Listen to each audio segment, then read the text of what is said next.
Ձեր թույլտվությամբ, պարոն վարչապետ, ուղղակի հստակեցնեմ, Դիլիջանի մանկապարտեզը, այո, 19 տարի շարունակ չի բարեկարգվել եւ պատկանել է առաջինը երեխաներին հասարակական բարեգործական կազմակերպությանը, հիմնադրամին, որը ճիշտ է պատկանել է նախկին արտաքին գործերի նախարար Վարդան Օսկանյանի տիկնոջը, տիկին Նանե Օսկանյանին եւ ըստ էության քրեական վարույթի շրջանակներում է, որ հաշտության արդյունքում համայնքի հետ 19 տարի շարունակ ուղղակի դատարկ կանգնած շենքը վերադարձվեց համայնքին եւ մենք նաեւ ճշտել ենք արդեն մեր գործընկերներից, որ ներառված է սուբվենցիոն ծրագրում եւ առաջիկայում նույնիսկ ներկայացված է կառավարության հաստատմանը, որպեսզի մանկապարտեզը վերանորոգվի, հիմնանորոգվի ըստ էության եւ մեր հաշվարկներով մոտ 120 երեխա դուրս էր մնացել նախադպրոցական կրթությունից հենց այս մասնաշենքը ժամանակին շահագործման չհանձնելու արդյունքում։ Ձեր թույլտվությամբ ուղղակի շարունակականություն ընդգծելու եւս մի եւ ուղղություններից եւս մեկի մասին խոսեմ, դա վերականգնված միջոցների միասնական հաշիվն է 2 տարի շարունակ աշխատանքի արդյունքում, պարոն վարչապետ, 2024 թվականի դեկտեմբերի 5-ին կառավարության նիստը հաստատեց վերականգնված միջոցների միասնական հաշվի գոյության փաստը եւ նշեմ, որ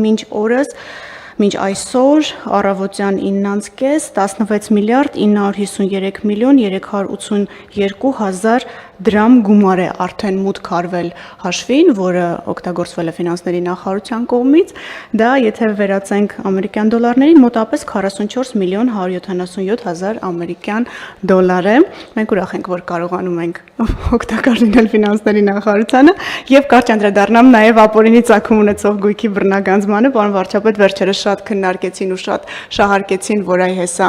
բոլոր հայցերը հերթով կհրաժարվեք այդ հայցերը բոլորը հետ կվերցնեք ներողություն կխնդրեք, ել չգիտեմ ինչ կանեք։ Ուղղակի ուզում եի նշել, որ այս պահին 152 հայցադիմում ունենք դատարանում եւ 5 հայցադիմումների վերաբերյալ ունենք կայացված դատական ակտեր, բայց դեռևս օրինական ուժի մեջ չեն մտել, այդ դատական ակտերի մի մասի հետ մենք համաձայն չենք բողոքարկել ենք, մի մասի հետ պատասխանողները համաձայն չեն բողոքարկել են, բայց process-ը բնականon հունով շարունակվում է, ընդհանուր հայցագինը մոտավորապես 6 միլիարդ դրամ է։ Նաեւ հիշեցնեմ, որ այս գործառույթի շրջանակներում 2023-24 թվականների ընթացքում 8 հաշտության համաձայնություն է կնքվել, որոնցով Հայաստանի Հանրապետությանը արդեն վերադարձվել է եւ ամրացվել է Հայաստանի Հանրապետությանը 7 անշարժ 2 շարժական գույք, 2025 թվականի հունիսի 3-ի դրությամբ 815 միլիոն 200 հազար դրամ է մուտքագրվել վերականգնված միջոցների միասնական հաշվին եւ 50.720 եվրո միայն այս լիազորության ուղղությամբ, պարոն վարչապետ,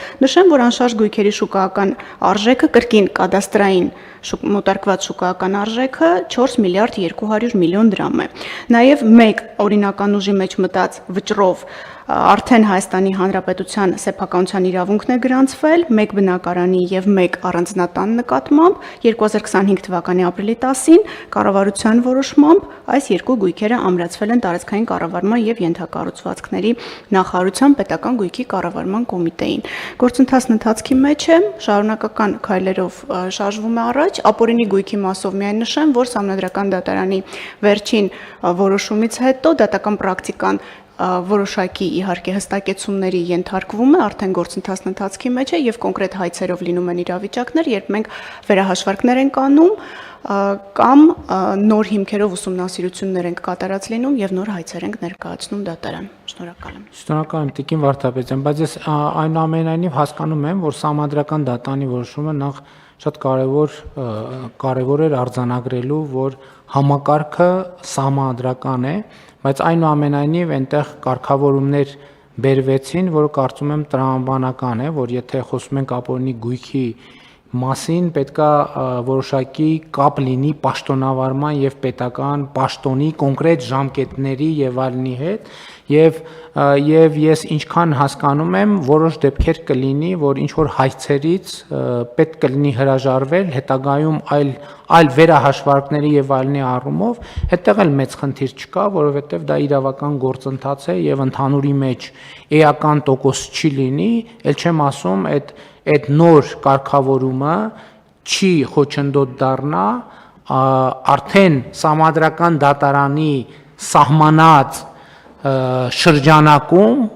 վերադառնալ այդ հարցին եւ արդեն պաշտոնավարման հետ ուղիղ կապի ապացուցելիության պարագայում այդ նույն հարցերին անդրադառնալ։ Այսինքն շատ կարևոր է, որ համակարգը ըստ էության սահմանադրական դատանի որոշմամբ վերջնականապես կայացավ։ Եվ մենք գիտենք նաև, որ ինչ որ առումով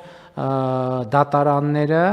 որոշակի սպասողականություն էլ ունեին կապված սահմանադրական դատանի որոշման հետ, որովհետև դա էլ հասկանալի է, հիմա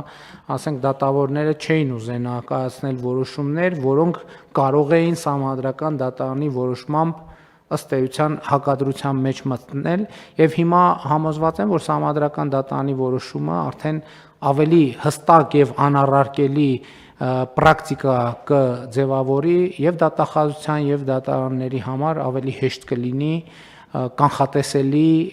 հանրության համար կանխատեսելի միջավայրում աշխատել, ճիշտ եմ, չէ՞ հասկանում։ Շնորհակալություն, ճիշտ եք, պարոն վարչապետ, ես կանխատեսելի բառն էի ուզում ավելացնել, դուք խոսքի վերջում նշեցիք, սա կանխատեսելիության կարևոր ուղենիշ է մեզ համար, այո, կան հայցեր, որոնցից դատախազությունը հրաժարվել է,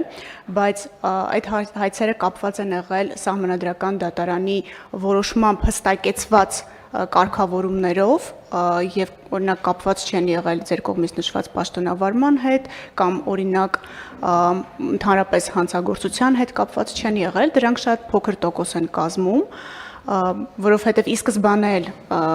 որոշակի տրամաբանություն է եղել հանցագործության հետ չփոխկապակցված հայցեր չներկայացնելու, նաև գիտեք, որ օպերատիվ հետախուզական մարմինների կողմից ներկայացված տեղեկատվությունն է հիմք, որպեսզի ապօրինի ծագում ունեցող գույքը սկսի ուսումնասիրություն իրականացնել, այս առումով նույն process-ը անցել ենք նաև համայնքային շահերի հետ կապված, ուղղակի այնտեղ Վճռաբեկ դատարանը խաղի կանոնները սահմանեց, պարոն վարչապետ, դրանից հետո մենք համայնքային շահով սկսեցինք ավելի հստակ եւ դատարանների կողմից կանխատեսելի եւ ընդունելի հայցեր ներկայացնել, նույն process-ը այստեղ է հենց հիմա տեղի ունենում եւ այսա նորմալ աշխատանքային գործընթաց է։ Ես նշեցի, որ մենք էլ կա վճիռներ, որոնց հետ համաձայն չենք ու բողոքարկում ենք։ Կան գործեր, որոնցով եւ մենք եւ պատասխանող կողմը, օրինակ Վճռաբեկ բողոք է ներկայացրել, որովհետեւ մենք մեր մասով, նրանք իրենց մասով համաձայն չեն դատարանի կողմից ներկայացված դիրքորոշումների հետ։ Նաեւ մենք որոշ դեպքերում ակնկալում ենք, որ բարձր դատարանը, տվյալ դեպքում Վճռաբեկ դատարանը եւս կսահմանի իրավական որոշակիության շրջանակներ, որպեսզի մենք հետագայում Հայաստանի Հանրապետության համար խնդիրներ չստեղծենք սեփականության իրավունքի մասով։ Շնորհակալ եմ։ Չմոռանաք հավանել տեսանյութը եւ բաժանորդագրվել Civic AM-ի YouTube-յան էջին։